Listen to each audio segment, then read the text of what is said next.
I think accepting change is a huge challenge for any organization. So I think that what we've done is very carefully uh, maintain a lot of the things that we know the established kind of old guard values about us.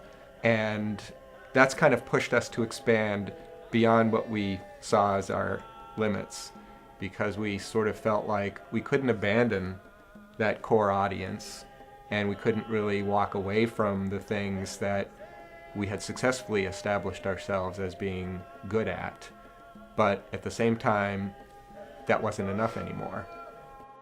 So that resulted in our having to bring in the expansion of programming and the expansion of our vision of who we were, while reassuring folks that, oh yeah, well, we're still offering the things that you value from us. One of the things, though, that's been interesting, especially specifically in our work with the local community, we are surrounded by the largest Somali immigrant population in the world, in this neighborhood, actually right in our backyard. So if you're an organization whose mission is to increase cultural understanding, then obviously you want to start with your neighbors.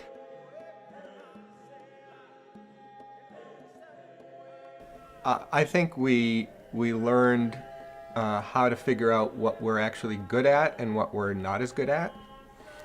When you learn and are realistic about your strengths and your weaknesses, then you're more inclined to do something about the weakness part.